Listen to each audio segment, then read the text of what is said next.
They told us she couldn't sink. They said it the way you say the sky is blue, the way you say water is wet, as though it were not a claim but a fact, as though the word unsinkable were welded to her hull alongside the rivets. And we believed them. God help us. We believed them because we wanted to, because we needed to, because we had sold everything we had, the farm, the chairs, the cow, the kettle, and bought a ticket for a ship. And the ship was supposed to carry us from what we were to what we might become. And a thing like that, a thing you have staked your whole life on, you do not question it. You just step aboard, and you trust the iron.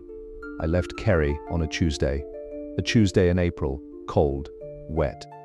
The kind of day that Ireland wears like a coat it has been wearing for 1,000 years and will wear for 1,000 more. My father drove me to the station in the cart. The horse was old. The road was mud. Neither of us spoke for the first mile. The second mile, he said, "Write when you arrive." I said, "I will." The third mile, he said, "Do not drink with men you do not know." I said, "I won't." The fourth mile, he said nothing, but I saw him swallow, hard, the way a man swallows when there is something in his throat that is not food and is not drink and is not anything he knows how to name. At the station, he shook my hand. He did not embrace me. He was not that kind of man. His hand was hard, calloused. The hand of a man who had pulled things from the earth for 50 years, potatoes, stones, a living. He held my hand for 1 second longer than a handshake requires 1 second. And in that second was everything he could not say and would not say and did not know how to say. And then he let go. And I got on the train, and I did not look back. Because I was 24 years old, and 24-year-old men do not look back. They look forward. They look at the track ahead. They look at the horizon. I did not look back. I wish I had.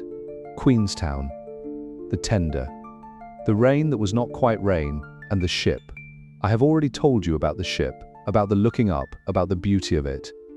But I have not told you about the boarding.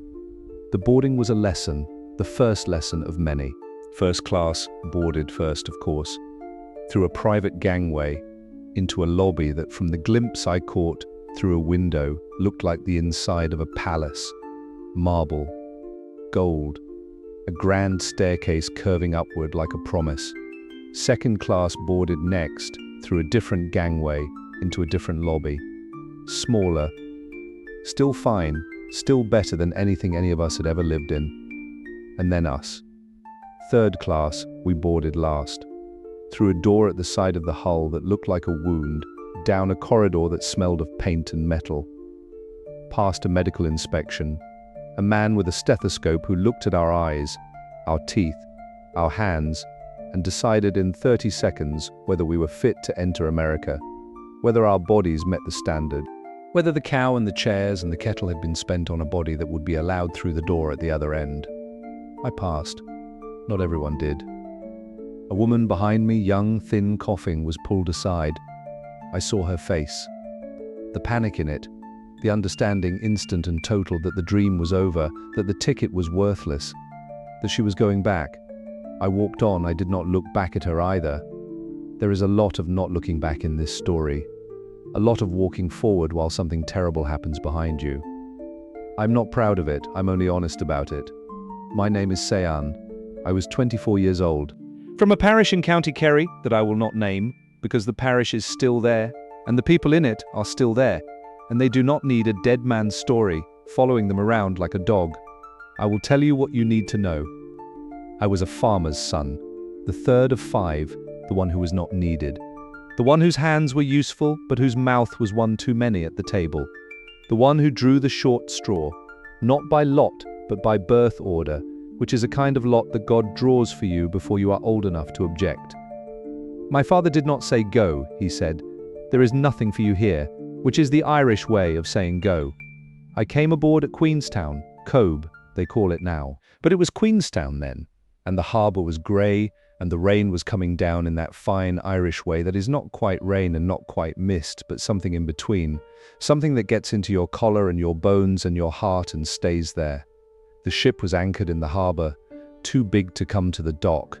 We went out to her in tenders, small boats pitching in the swell, packed with people and luggage and hope. And I looked up and I saw her. I want to stop here. I want to stay in this moment. The moment of looking up, because the ship, and I need you to hear this, I need you to understand this, the ship was the most beautiful thing I had ever seen. I had seen mountains, I had seen the sea. I had seen the Skellig rocks rising out of the Atlantic like the fists of drowned giants. None of it compared. She was black and white and red. Black hull, white superstructure, red waterline, and she rose out of the water the way a cathedral rises out of a town, impossibly arrogantly, as though the laws that governed other things did not apply to her. 4 funnels, 4 enormous funnels, the color of mustard, tilted slightly backward, streaming thin trails of smoke into the grey sky, and the size of her. The size. I had never seen anything that large that moved. I had never conceived that a thing that large could move. She was longer than my entire village. She was taller than the church. She was wider than the road from our farm to the town. And she floated. This enormous, impossible, arrogant, beautiful thing floated. I stood in the tender with my one bag between my feet and my cap in my hand, and I looked up at her, and I thought, if men can build this, then perhaps the world is not as small as my father believes. Perhaps there is room in it after all. Perhaps the ticket was worth the cow. Third class. I should tell you about third class because the people who write about this ship do not always tell you about third class. And third class is where the story lives. Third class was below the first class dining room, below the second class promenade, below the waterline in some places. Down in the belly of the ship, where the engines throbbed through the walls and the floor and the frame of your bunk, a constant low vibration that entered your teeth and lived there. The cabins were small, not cruel, not the coffin ships of the famine years, but small. 2 bunks, sometimes 4, a washstand, a porthole if you were lucky, though mine looked out at nothing but the dark water sliding past, so close you felt you could reach through the glass and touch it. But it was clean. That is the thing I want to say. It was clean. The sheets were white, the floor was scrubbed, the air smelled of fresh paint and engine oil and the faint, ever-present undersong of the sea. I had slept in worse. I had slept in ditches in Kerry when the rain came through the thatch. I had slept on the floor of my uncle's house in Cork, with the dog on my legs and the cold coming up through the stone. The bunk on the Titanic was warm and dry and mine. For 4 days I had a place in the world, a bunk with a number on it, a meal ticket, a seat in the third-class dining room where they served us food that I would not have dreamed of eating in Ireland, white bread, real butter, fresh beef, soup with actual meat in it, rice pudding for dessert, rice pudding. I had never eaten rice pudding in my life. I sat in that dining room on the first evening, and I ate rice pudding, and I thought, if this is steerage, if this is the bottom, if this is what they give the poorest passengers on the ship, then what must first class be like? I could not imagine it. I still cannot. The people. I want to tell you about the people down there. In the belly, because we were a world. A small, cramped, vibrating, hopeful world, and the people in it were the most alive people I have ever known, because they were all in the middle of the same enormous bet. We had all wagered everything. Every one of us, the farm, the shop, the last of the savings, the family silver, if there was any, the goodbye that could not be taken back. We had looked at the life we had in Ireland, in Sweden, in Italy, in Lebanon, in Croatia, in Finland, in a dozen other countries whose names I could barely pronounce, and we had said, not enough. And we had bought a ticket, and now we were here, suspended between the old world and the new, between what we had been and what we hoped to be, between the person who got on the ship and the person who would get off. That suspension, that in-between, it made people generous. It made people open. It made strangers talk to each other the way family talks, quickly, honestly, without pretense. Because we were all in the same boat, and I mean that in every sense of the word. There was a man named Nils, Swedish, big as a wardrobe, hands like dinner plates. He spoke almost no English, but he smiled constantly, a wide, helpless, radiant smile that communicated more than any language I have ever learned. He was going to Minnesota. He had a cousin there. The cousin had written to say there was work in the lumber camps, and the pay was good, and the trees were bigger than anything a man from Malmö could imagine. Nils showed me the letter. I could not read Swedish. He could not read English. We sat on the deck together and held the letter between us and nodded at each other as though we both understood perfectly, and in a way, we did.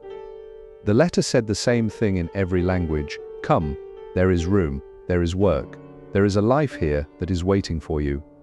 There was a woman named Katarina, Italian, small, dark, fierce. She was traveling with her 2 sons, boys of maybe 8 and 10, who ran through the corridors of 3rd class like wild animals, up and down the stairs, in and out of cabins, chasing each other, shouting in Italian, driving the stewards mad. Katarina did not apologize for them. She sat in the common room with her arms folded and watched them run, and her eyes were proud, and her mouth was set, and I understood that she had not crossed an ocean to raise quiet children. She had crossed an ocean to raise free ones. There was a man named Hussein, Lebanese, quiet. He sat in the corner of the common room every evening and played a small stringed instrument I did not know the name of, and the music that came out of it was not Irish music, and not English music, and not any music I had ever heard. But it was beautiful. It was thin and reedy and sad, and it wound through the corridors of steerage like smoke, and people stopped talking when they heard it, and some of them closed their eyes, and I think they were all hearing the same thing, the sound of a place they had left and were not going back to. I listened to Hussein play every night for 3 nights. On the 4th night, I brought my tin whistle, and we played together. He with his oud, and me with my whistle. 2 men from opposite ends of the world, playing 2 different kinds of music that somehow, by some miracle of rhythm and loneliness, fit together. People gathered, they listened. Some of them danced. An Irish girl from Galway danced. She had red hair and bare feet, and she danced in the narrow space between the benches, and her feet made a rapid, precise, furious sound on the metal floor. And Hussein played faster, and I played faster, and she danced faster, and for 5 minutes in the belly of a ship in the middle of the Atlantic Ocean. We were not immigrants. We were not poor. We were not running from anything or toward anything. We were just alive. And the music was the proof. Her name was Moira, the girl from Galway, the dancing girl. I should not have fallen in love with her. It was not practical. I was going to New York. She was going to Boston. I had no money. She had less. We had known each other for 3 days, but 3 days on the Titanic were not like 3 days on land. 3 days on the Titanic were a lifetime, because everything was compressed, everything was heightened, everything was happening for the first time, and might be happening for the last time. The first crossing, the first time away from home, the first time breathing air that did not taste like peat and rain. And Moira, she laughed, the way Irish women laugh, with her whole self, holding nothing back, as though laughing were a kind of argument she was winning. She had opinions about everything, about the food, about the ship, about America, about God, about the English, about the proper way to make tea, which she was willing to fight about, actually fight, with her fists if necessary. And I believe she would have, because Moira was a woman who did not say things she did not mean. She told me she was going to Boston to work in a textile mill. Her aunt had arranged it. The aunt had been in America for 12 years and had sent back enough money to pay for Moira's ticket, and Moira was going to work in the mill until she had saved enough to bring her mother over, and then her sisters, and then her brother, and then the whole family, one by one, ticket by ticket, until the farm in Galway was empty, and the family was together again on the other side of the ocean. She said this matter-of-factly, as a plan, not a dream, a plan. And I looked at her, at her red hair and her bare feet and her fierce, certain face, and I thought, this woman is going to do exactly what she says she is going to do, and God help anyone who gets in her way. I asked her to walk on the deck with me on the evening of the 14th. She said yes. The days on the ship before that night. I want to stay in them a little longer. I want to live inside them the way I lived inside them then, not knowing what was coming, not knowing that the days had a number on them, that the number was 4. The first morning at sea, I woke to the sound of engines and the smell of paint, and for a long moment I did not know where I was. The bunk was not my bed. The ceiling was not my ceiling. The light coming through the porthole was not the grey Kerry light I had woken to every morning of my life. It was the light of the open Atlantic, sharper, bluer, more honest than any light on land. And then I remembered. And the remembering was like stepping off a cliff into clean air. I was at sea. I was going to America. I was inside the most magnificent machine ever built by human hands, and it was carrying me west. I got up. I washed my face in the small basin. I looked at myself in the mirror that was no bigger than a book. The face that looked back at me was thin, sunburned, a face that had spent 24 years outdoors in a wet country. The jaw was my father's. The eyes were my mother's, the mother I barely remembered, who had died when I was 9 and left behind nothing but a shawl, a rosary, and a pair of eyes that showed up in my face every morning. I said to the face in the mirror, "You are going to America." The face did not look convinced. The meals in third class were a revelation. I keep coming back to the food because the food was the proof that the world was larger than I had been told. Breakfast, porridge with milk, real milk. Not the thin blue milk of our Kerry cow, but thick white milk that sat in the spoon like cream. Toast with butter, tea with sugar. I had not had sugar in tea since I was a child in Kerry. Sugar was something you heard about, something that existed in the same category as silk and French wine. And here it was, in a bowl, on my table, in third class, in steerage, in the bottom of the ship. I put 3 spoonfuls in my tea. Paddy across the table put 4. We looked at each other, we grinned. The grin of men who have just discovered that the world has been holding out on them. The afternoons I spent on the third-class deck at the stern, there was not much to do. You could walk, you could lean on the railing and watch the wake, that long white road of foam stretching behind us all the way to the horizon. The road we had already traveled, the miles we had already put between ourselves and the old world. You could talk. And we talked. God, how we talked. Third class was a parliament of dreams. Every man and woman down there had a plan, a vision, a version of America that they carried inside them like a lantern. Paddy was going to open a pub. He had it all worked out. The location, somewhere in Brooklyn, near the docks, where the Irish went. The name, O'Sullivan's, after his mother's people. The menu, stout and whiskey and soda bread and nothing fancy. Because fancy was for the people upstairs. A Finnish couple, whose names I could never pronounce properly, were going to buy farmland in Minnesota. They had brochures, actual printed brochures, creased and soft from being folded and unfolded 100 times, with pictures of wheat fields and red barns and a sky so big it made you dizzy. A Syrian man, a friend of Hussein's, was going to open a dry goods store. He had samples in his trunk. Fabrics, lace, buttons. He would open the trunk in the common room and lay the samples out on the table, and the women would crowd around and touch them, and he would name the prices he intended to charge in America, and the women would nod approvingly. And for a few minutes we were all in the dry goods store, and the store was open, and the bell above the door was ringing. We built our Americas together in the common room, on the deck, over rice pudding and sugared tea. And the ship carried us toward them, and the engines hummed, and the days had a number on them that none of us knew. There was a Sunday service on the morning of the 14th, the last morning. A priest said Mass in the third-class dining room, a real Mass, in Latin. With a chalice borrowed from somewhere and a cloth spread over a table and candles stuck in bottles. The room was full, not just Catholics. Everyone. The Swedes, who were Lutheran, the Finns, Hussein, who was Muslim, standing at the back with his arms folded and his head bowed, because prayer is prayer, and a man who prays recognizes a man who prays, regardless of the language. The priest was young, Irish, nervous. His hands shook when he lifted the chalice, but his voice was steady, and when he said the words, "Hoc est enim corpus meum," the room went very still. Not because we all believed the same thing, not because we all understood the Latin, because we all understood the stillness, the pause. The moment when you stop moving and you acknowledge that you are small and the sea is large, and the distance between where you are and where you are going is not measured in miles but in faith. And faith is a thing you carry in your chest, like a candle in a jar, and you hope the wind does not blow it out. April 14th, a Sunday. The day was cold, clear, bright. The kind of Atlantic day where the sky is so blue and the water is so blue that you cannot tell where one ends and the other begins, and the horizon is just a line that someone drew between two identical shades of forever.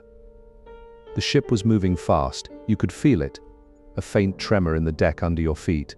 A low hum in the railings when you put your hand on them. The engines turning down below, pushing us westward at a speed that I could not comprehend. I had been told we were making 22 knots. I did not know what a knot was. I still do not really, but I knew it was fast. I knew it was very fast. I knew that the ship was eating the ocean the way a plow eats a field, steadily, unstoppably, with the dull confidence of a machine doing what it was made to do. We were due in New York on Wednesday. 3 more days and I would be standing on American soil. 3 more days and the bet would be settled. 3 more days and the cow and the chairs and the kettle would have been worth it. 3 more days. That evening, Moira and I walked on the deck. The third-class deck was at the stern, the back of the ship. Below the second-class promenade, separated from it by a gate that was always locked, because the classes did not mix, not on the Titanic, not in 1912, not in a world that believed with the absolute certainty of the age that a man's worth could be measured by the price of his ticket. We stood at the railing and looked at the sea. The sea was calm, calmer than I had ever seen it. Not a wave, not a ripple. The surface was like black glass, and the stars were reflected in it, and the reflections were so clear that you could not tell which stars were above and which were below, and for a moment it felt as though the ship were flying through space, suspended between two identical skies. "It is too quiet," Moira said. "What do you mean?" "The sea. It is too quiet." My father said a quiet sea in April means cold. Cold air sitting on the water, pressing it flat. I looked at her. "Are you worried?" She laughed. Not her full laugh. A smaller one, a shrug of a laugh.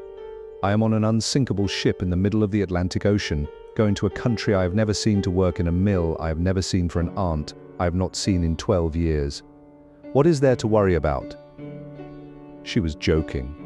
I knew she was joking. But under the joke there was something else. A tremor. A small cold thing, like a draft under a door. I took her hand. It was the first time I had touched her. Her hand was cold, small, rough from work. The hand of a girl who had milked cows and wrung laundry and dug potatoes and done all the things that girls in Galway do, which is everything, which is all of it. Because the boys go to the pub and the girls keep the world turning, I held her hand. And we stood there at the railing, looking at the impossible stars reflected in the impossible sea, and neither of us said anything for a long time, because sometimes silence is not the absence of words, it is the presence of everything that words cannot hold. We went below at 10:30. It was cold, very cold. The kind of cold that comes off the Atlantic in April like a blade, and our coats were thin, and Moira's hands were shaking, and I gave her my scarf, which was the only thing I owned that was not in my bag. And she wrapped it around her neck and said, "I will give it back tomorrow." Tomorrow, she said tomorrow the way Fumiko said dragonflies. The way Hadassah said home. The way every person in every story I have ever heard said the word that meant, "I believe the world will still be here when I wake up." Tomorrow. I went to my cabin. I lay on my bunk. The engines hummed beneath me. The ship moved through the dark water. The stars were above us and below us and on every side. I closed my eyes. I thought about New York, about the buildings I had heard about, tall as cliffs, made of steel and glass. About the streets that were paved with gold, which I did not believe, but liked to think about the job I would find, the room I would rent, the money I would save, the letter I would write to my father, "I am here, I am well, there is room." I thought about Moira, about her red hair in the starlight, about her cold hand in mine, about the scarf around her neck, about tomorrow. I fell asleep. I woke up, not because of a sound, because of the absence of a sound. The engines had stopped. I did not understand this at first. The engines had been running for 4 days. 4 days and nights. A constant, reliable, unbroken hum that had become the heartbeat of the ship, the rhythm of everything, the bass line under every conversation, every meal, every song Hussein played on his oud. And now the heartbeat had stopped, and the silence it left behind was enormous. I lay in my bunk, and I listened to the silence, and I felt the ship still, not moving, not vibrating, just sitting on the water like a stone, and I thought, that is odd, and then I went back to sleep, because I was 24 years old, and I was on an unsinkable ship, and the word unsinkable was not a claim. It was a fact, it was a rivet, it was iron, and iron does not lie. The knocking woke me the second time, a steward, banging on doors, running down the corridor, shouting something I could not make out through the metal walls. I swung my legs off the bunk. My cabin mate, a man from Cork named Paddy, who snored like a broken bellows, was already up, pulling on his boots. "What is it?" I said. "I don't know," he said, "but I don't like the sound of it." We went into the corridor. People were coming out of their cabins, half-dressed, confused, some of them laughing, nervous laughter, the kind that means nothing. A woman was asking a steward what was happening, and the steward was smiling and saying something about a precaution. Just a precaution. Nothing to worry about. The ship had stopped to investigate something. Everything was fine.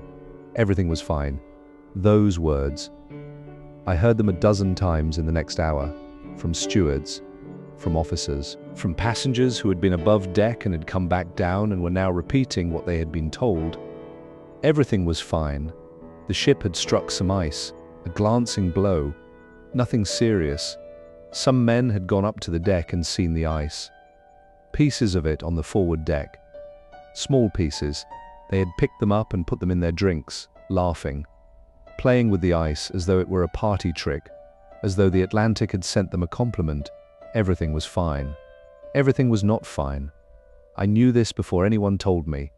I knew it the way Moira's father knew a quiet sea meant cold. I knew it in my body, in my feet, in the soles of my feet, which was standing on a floor that was no longer level. The floor was tilted. Not much. Not enough to spill a glass, but enough. I have spent my life on uneven ground, on hillsides, on ploughed fields, on the deck of the tender in Queenstown Harbour. My feet know the angle of the world, and the angle of the world had changed. The bow was lower than the stern. The front of the ship was going down. I went to find Moira. The women's quarters were on the other side of a bulkhead, a wall, a locked gate. They kept the men and women separate in third class. Propriety, decency.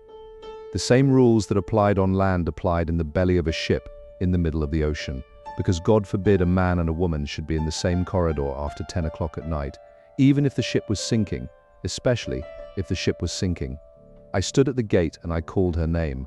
Moira. Moira. Other women were there, coming out of their cabins, wrapping shawls around their shoulders, holding children, asking questions that no one was answering. And then she was there, on the other side of the gate, still wearing my scarf, her hair loose around her face, her eyes wide. Seyan, what is happening?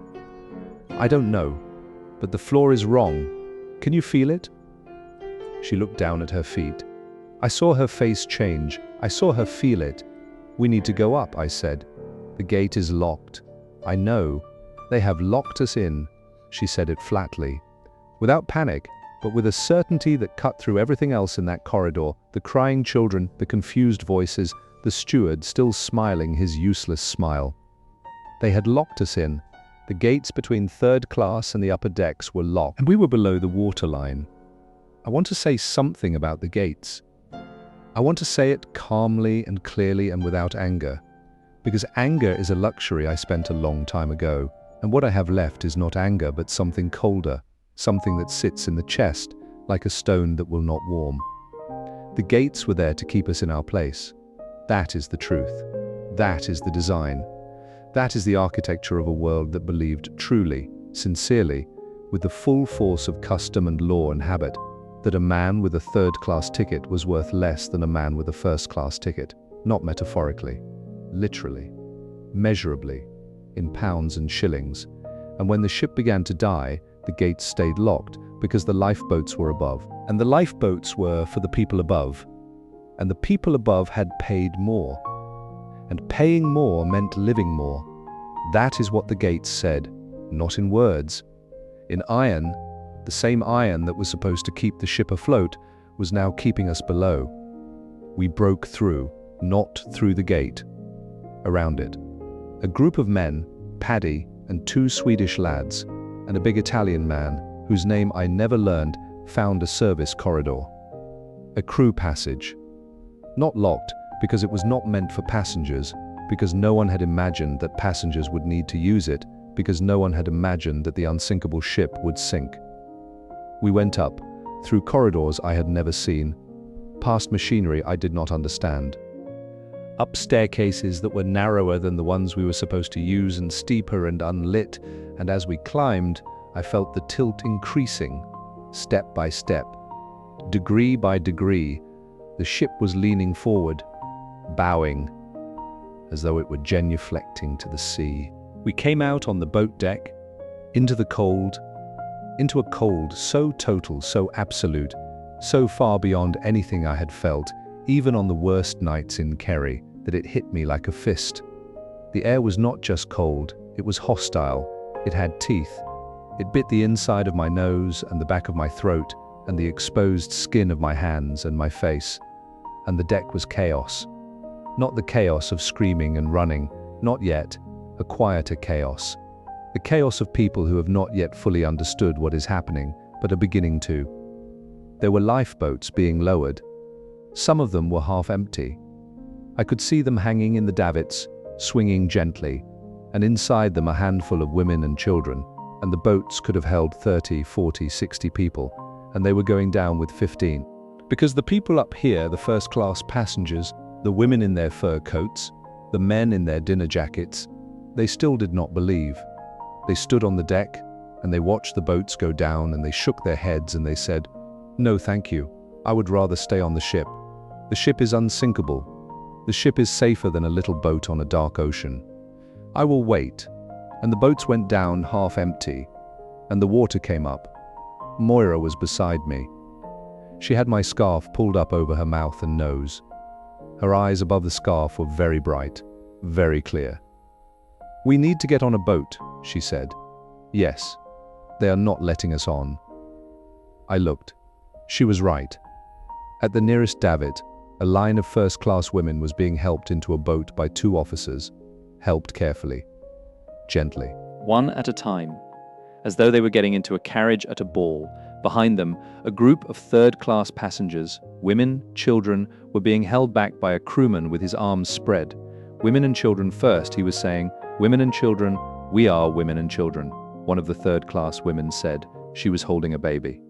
The baby was crying. The crewman looked at her. He looked at the first-class women being helped into the boat. He looked back at the third-class woman, and he did not move, and the boat went down with empty seats. I'm not going to tell you about the next hour in order. I cannot. The next hour was not something that happened in order. It was something that happened all at once. In every direction, on every part of the deck. 1,000 small stories, each one a life, each one a decision. Each one a moment where a person chose to go left or right, up or down, forward or back, and the choice, the small, accidental, meaningless choice, determined whether they lived or died. I will tell you what I saw. I saw a man in a dinner jacket standing at the railing. He had a glass of brandy in his hand, a real glass, crystal. The brandy caught the light from the deck lamps and glowed amber. He was sipping it slowly, calmly, looking out at the dark water. He was not waiting for a lifeboat. He was not looking for one.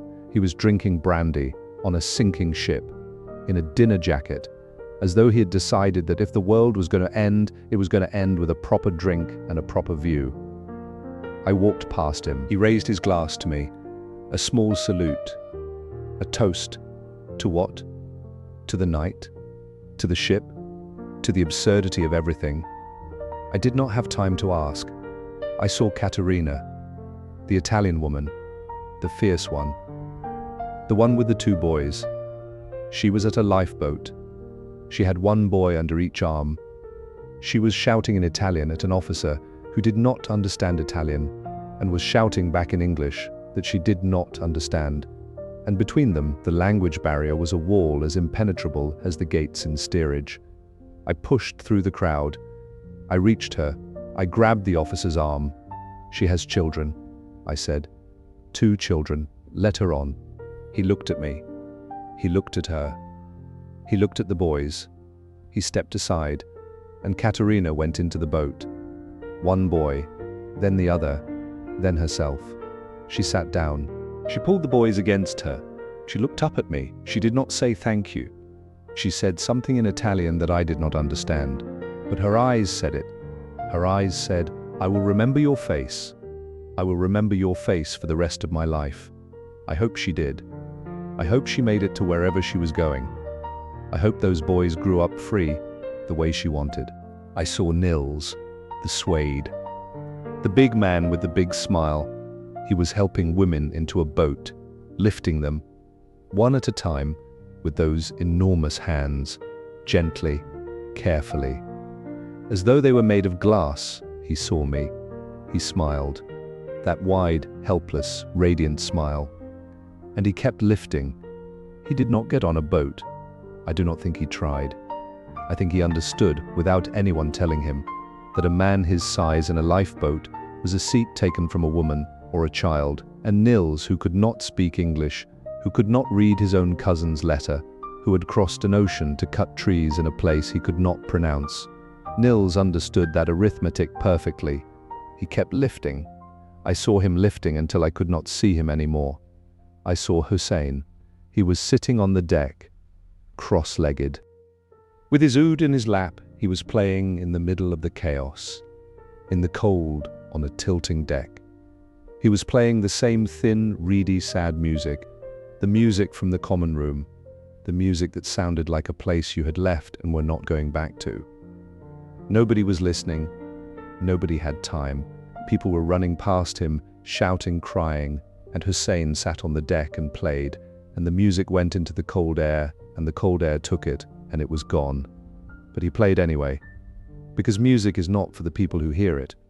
Music is for the person who plays it. Music is the last thing your hands know how to do when there is nothing left to do.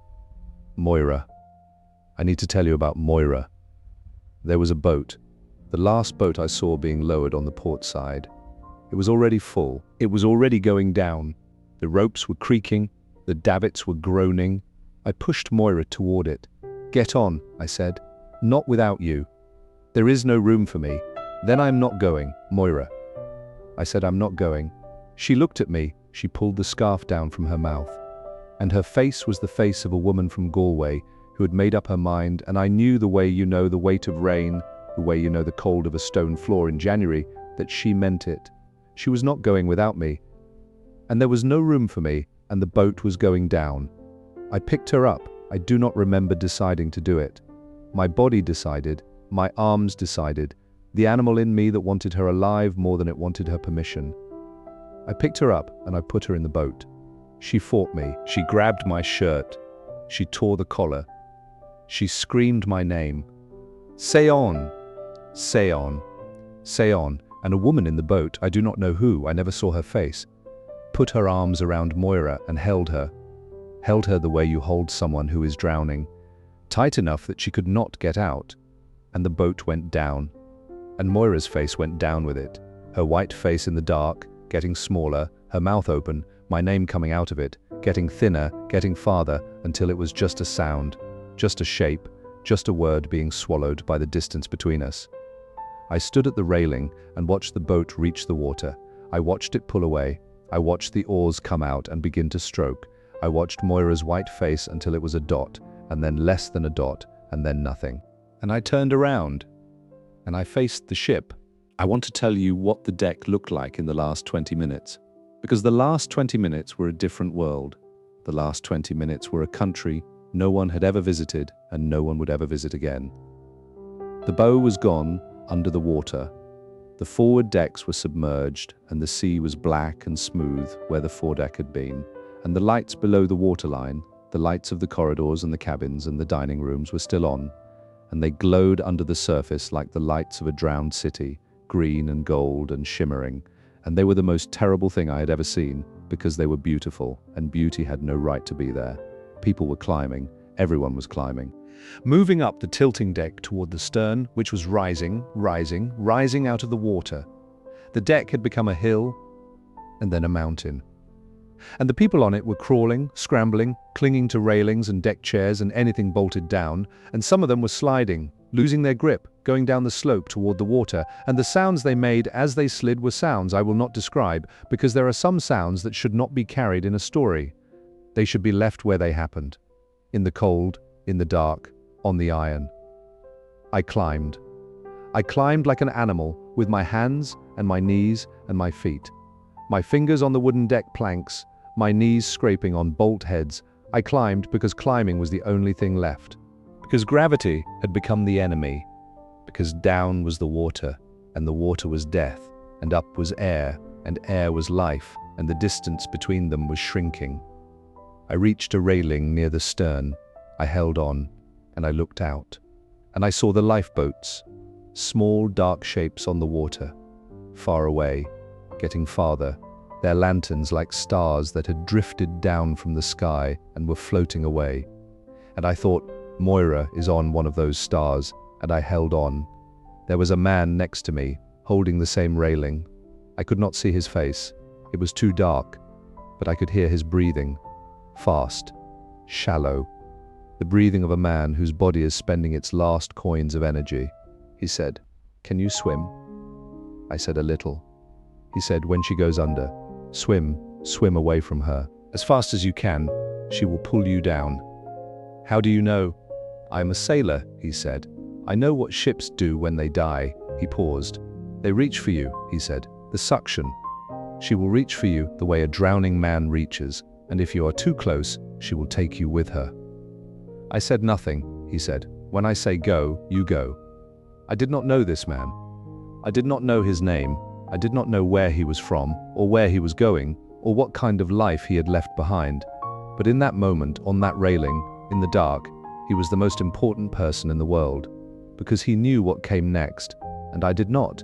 I was on the deck. The deck was tilting badly now. The deck was tilting badly now. You could feel it in your legs. You had to lean backward to stand straight. The bow was underwater. The sea was coming up the forward deck in a smooth, dark, silent sheet, and the ship was groaning, the whole ship groaning, a sound that came from everywhere at once, from the rivets and the beams and the plates and the iron itself, the iron that was supposed to be unsinkable, the iron that was now learning the oldest lesson in the world, that everything sinks, everything, given enough time, given enough water, given enough weight, everything goes down. The band was playing. I heard them. I do not know from where. Somewhere on the deck. In the dark, a violin, a cello. The sound of strings being drawn across strings, making a sound that had no business being there. In that cold, on that deck, at that angle, they played a hymn. I knew the hymn. Every Christian in the English-speaking world knew the hymn, "Nearer, my God, to Thee." And I thought, yes, that is right. That is the only thing left to play. The only song that makes sense on a ship that is going to the bottom of the sea. Nearer, my God, to Thee. Nearer, nearer. The end came fast, faster than I expected, faster than anyone expected. The bow went under, the stern rose, the ship tilted until the deck became a slope, and then a wall, and then people were not standing on it but hanging from it, and then falling from it, falling into the dark water, into the cold that was not just cold but something else, something beyond cold, something that stopped your heart and your lungs and your thoughts all at once, and the lights went out, all of them, at once. 1,000 lights, 2,000, every porthole, every lamp, every chandelier in every dining room, and every bulb in every corridor. Out, and the ship was dark. And the dark ship rose its stern into the air, straight up, the propellers hanging above like the feet of a man being pulled into the sky, and it hung there for a moment, one eternal impossible moment, a black shape against the stars, a shape that had been the most beautiful thing I'd ever seen and was now the most terrible, and then it slid down, straight down, into the black water, and the sound it made, the sound of a ship the size of a village going into the sea, was a sound like breathing, one long, last, enormous breath, and then silence, and then the screaming. I was in the water. I do not remember going in. I remember being in it. I remember the cold. I remember the cold the way you remember being born, not as an event, but as a state, a total, complete, absolute state of being. The cold was not on my skin. The cold was my skin. The cold was my blood. The cold was my thoughts. The cold was inside my chest and my bones and my skull, and it was squeezing everything, squeezing the life out of me the way you squeeze water from a cloth. I had maybe 15 minutes. I knew this. Everyone knew this. You did not need a doctor to tell you. Your body told you. Your body said, I am shutting down. I am turning off the lights. Room by room, system by system, the hands first, then the feet, then the arms, then the legs, then the chest, then the heart. The heart last. The heart always last. I found something to hold on to. A piece of wood, a door maybe, or a panel. Something flat and buoyant that I draped myself over like a rag over a fence, and I held on, and around me, in the dark water, the people, the screaming. I have to tell you about the screaming, and then I'm going to stop telling you about it, because the screaming is the thing I hear at night still, and I'm tired of hearing it, and I want to put it down. It was not one voice, it was hundreds, hundreds of voices in the water, in the dark, in the cold, calling out, calling names, calling for help, calling for God, calling for their mothers. The sound rose off the water like steam, and it went on, and it went on. And then, slowly, voice by voice, it got quieter. Not because people stopped calling, because people stopped, one by one. Voice by voice. The cold took them, and their voices went out. Like candles in a long hallway, being blown out one at a time, starting at the far end and coming closer, until the water was almost silent, and the silence was worse than the screaming, because the silence meant it was done. A boat came, hours later. I do not know how many. Time had frozen with the water, a lifeboat, coming back. The oars dipping in the dark sea, a lantern in the bow, a voice calling out, "Is anyone alive? Is anyone alive out there?" I tried to answer. My mouth would not work. I tried to lift my hand. My hand would not work. I tried to move, to kick, to make any sound, any motion, any sign that I was still here, still breathing, still one of the candles that had not gone out. And something in me, some last, tiny, stubborn, stupid flame, made my foot kick. Once. A small splash, a sound no bigger than a raindrop. The lantern turned, the boat came, hands reached down, and they pulled me up. I lay in the bottom of the lifeboat, and I shook. Not shivering, shaking. The whole body shaking of a man whose body has used up everything it has and is now running on nothing. A woman wrapped a blanket around me. I looked up at her. It was Moira. Her face was white. Her lips were blue. My scarf was still around her neck. She was crying. She put her hand on my face, her cold hand on my cold face, and she said, I told you not without you," and I tried to laugh, and what came out was not a laugh. It was a sound, a broken sound, the sound of a man who has just realized he is alive and does not yet know whether to be grateful or ashamed.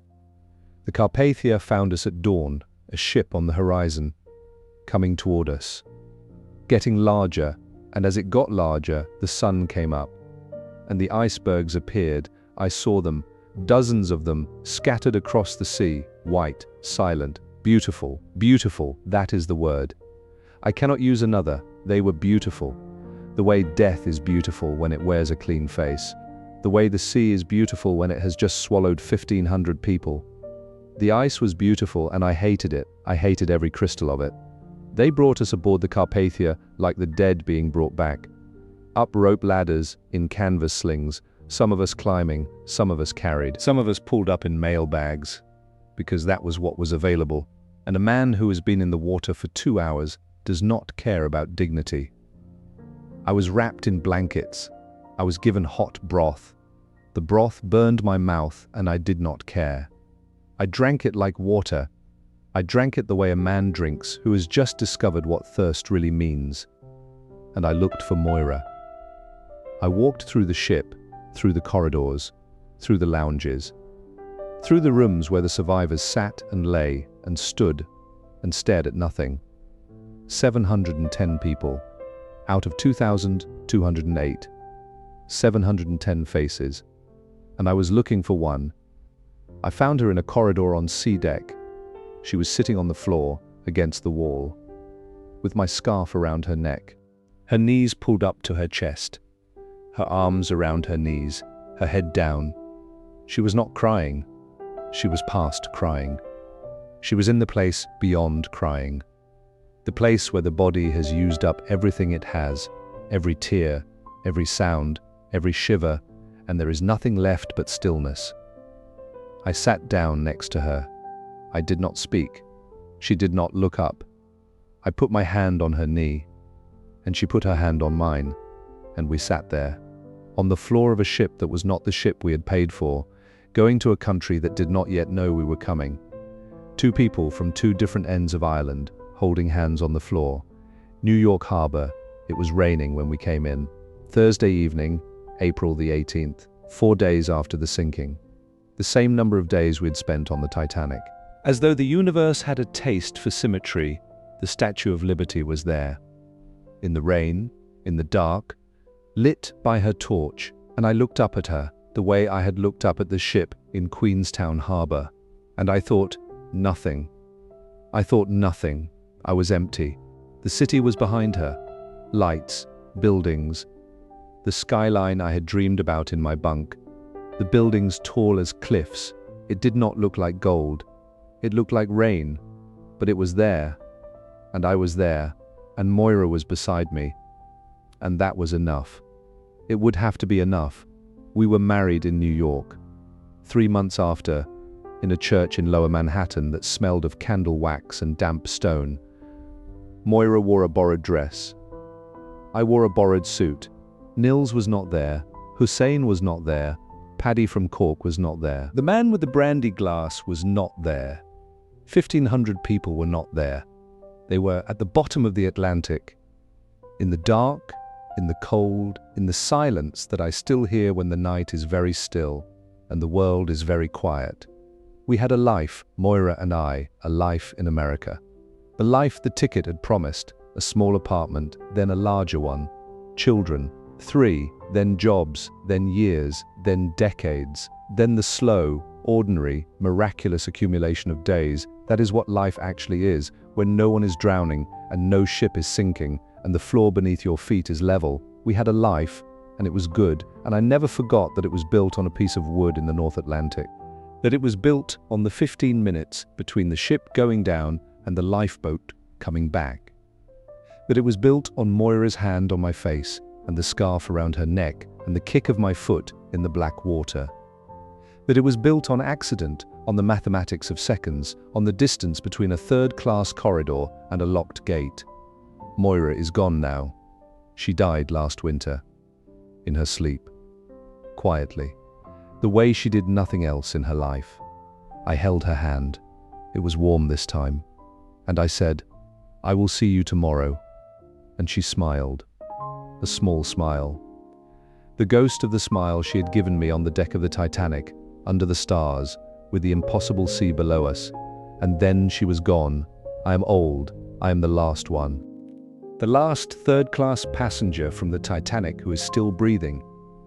The last one who remembers the belly of the ship, the music, the dancing, the rice pudding that tasted like a new world. The last one who heard Hussein play. The last one who saw Nils smile. The last one who watched the lights go out. I say their names every night, before sleep, in the dark. Moira, my wife, who danced with bare feet. Nils, who could not speak English, who lifted women into boats until there were no more boats. Hussein, who played his oud on a tilting deck. Katerina, who crossed an ocean to raise free children. Paddy from Cork, who snored like a broken bellows. The man with the brandy glass, who toasted the dark. The woman in the lifeboat who held Moira so she could not jump back. Rose, no. That is another fire. Another city, another time, the band who played the hymn, the 1500, in the water, in the cold, in the silence, the ship. The ship, the beautiful, impossible, arrogant iron ship that sank because a mountain of ice was patient, and iron is not. They told us she couldn't sink. I have spent my whole life since knowing what that sentence is worth, knowing what any sentence is worth, knowing that the only unsinkable thing in this world is the love of the people who were in it with you. That does not sink. That cannot sink. Not in all the water, in all the oceans, in all the time left in the world. I still have the scarf. Moira kept it. All those years, she hung it on a hook by the door of every apartment and every house we ever lived in. It is threadbare now. The wool has thinned. The color, it was green once, Kerry green, the green of wet fields, has faded to something closer to gray, but it is still here, on the hook, by the door, and sometimes in the evening when the light is going and the house is quiet and the absence of her is so large it fills every room.